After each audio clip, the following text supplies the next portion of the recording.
میرے جو بھائی ذبح کرنے کا کام کرتے ہیں نا، قصاب ہم کہتے ہیں، سارے قصاب نہیں ہوتے، بہت سارے لوگ یہ سعادت حاصل کرتے ہیں اور بڑی نیکی کا کام کرتے ہیں، اللہ انہیں بڑی بہترین جزا عطا فرمائے گا، بڑا خیر کا کام کرتے ہیں۔ لیکن چونکہ رش ہوتا ہے ایسے لوگوں کے پاس، تھوڑی جلدی بھی ہوتی ہے، پہلے تو کوشش کریں تکبیر خود ڈالیں، یہ نہیں ہو سکتا تو قریب کھڑے ہیں۔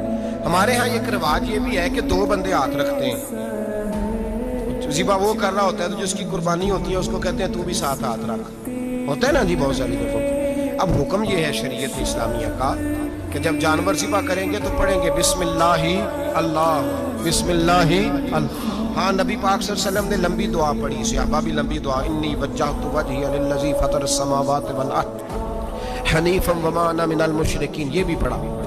اور پھر میرے رسول پاک صلی اللہ علیہ وسلم نے یہ بھی کہا کہ اللہ میری طرف سے قبول فرما، میری امت میری اہل بیت کی طرف سے قبول فرما۔ صحابہ جب جانور ذبح کرنے لگتے پہلے یہ دعا پڑھتے، پھر کہتے اللہم تقبل منا کما تقبلتا خلیلک ابراہیم علیہ السلام وتقبلتا حبیبک محمد صلی اللہ علیہ وسلم، اے اللہ ہم سے بھی قبول فرما جیسے تو نے حضرت ابراہیم سے قبول فرمائی اور جیسے اپنے حبیب حضرت محمد صلی اللہ علیہ وسلم سے قبول۔ یہ ساری دعا پڑھیں اور جب جانور ذبح کرنے لگے تو پھر پڑھیں بسم اللہ اللہ، بسم اللہ اللہ۔ اچھا 2 آدمیوں نے ہاتھ رکھا ہوا ہے، 2 آدمیوں، اب اگر ایک نے بھی نہ پڑھی بسم اللہ اللہ اکبر تو جانور حلال نہیں ہوگا، دونوں کو پڑھنا پڑے گا، یہ مسئلہ یاد رکھیں۔ ایک اور بات بھی بتا دیں آپ، وہ بھی آپ نے یاد رکھنا۔ قربانی کے بڑے جانور میں کتنے حصے ہوتے ہیں؟ 7۔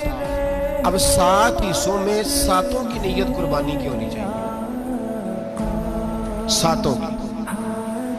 6 حصے ڈال گئے، جو چلے تھوڑے سے زیادہ امیر لوگ نہیں تھے، نارمل تھے، انہوں نے 6 حصے ڈال لیے۔ 7واں امیر آدمی تھا، اس کو جا کے کہا یار ایک حصہ نہیں مل رہا تو چل تو نے تو 2-3 بکرے لیے ہوئے ہیں تو بھی شامل ہو جا۔ اس نے پہلے تو کہا نہیں یار میں نے اب لے لیا، پھر جب اصرار کیا تو کہا چلو ٹھیک ہے بڑے گوشت کا قیمہ کرا لیں گے۔ تو اس طرح کرو، ڈال لو میرا بھی حصہ۔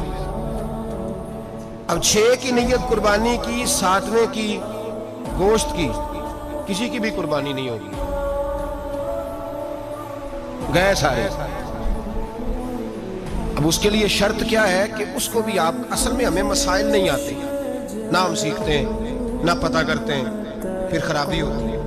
اب اس سے کہیں کہ یار قربانی سے پہلے اپنی نیت کا اعادہ کر، اپنی نیت کا اعادہ کر، بتا کہ تیری نیت کیا ہے، اور اگر غلط ہے تو صحیح کر لے، تاکہ سب کی قربانی تو بتا۔ یہ جو تو رکھ رہا ہے قربانی تو کس کی قربانی کر رہا ہے؟ دادا جی کے نام کی، ابا جی کے نام کی، اپنے پیر کے نام کی، استاد کے نام کی، یا رسول پاک صلی اللہ علیہ وسلم کے نام، نبی پاک کے نام کی؟ اسے پوچھیں اور جو وہ نیت بتائے اس نیت کی دعا ہوگی، اس کی طرف سے کہا جائے گا اے اللہ اس کی طرف سے اسے قبول۔ میری بات کی سمجھ آ رہی ہے میرے عزیزوں کو؟ اور اس ارادے کے ساتھ قربانی، اگر ایک کی بھی نیت خراب ہو گئی تو مسئلہ بگڑ گیا۔ اس لیے ان مسائل کو، اور نبی پاک کے نام کی جو قربانی ہوگی، سبحان اللہ۔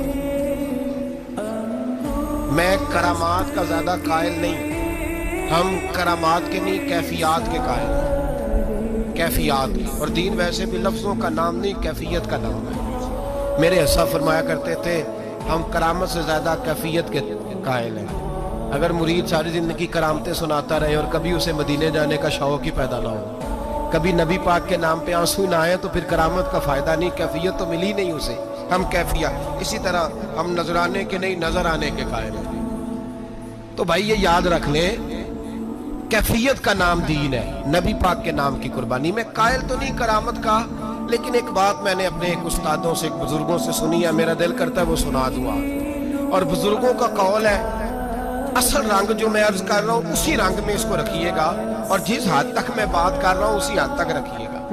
اب ہر آدمی کے پاس موبائل ہوتا ہے، فوراً بات ریکارڈ ہوتی ہے، فوراً میڈیا پہ جاتی ہے، فوراً لوگ کمنٹس کرتے ہیں۔ تو بھائی جس حد تک سناؤں اسی حد تک رکھیے گا۔ میرے ایک بزرگ فرمایا کرتے ہیں کہ نبی پاک کے نام کا جانور ذبح کرو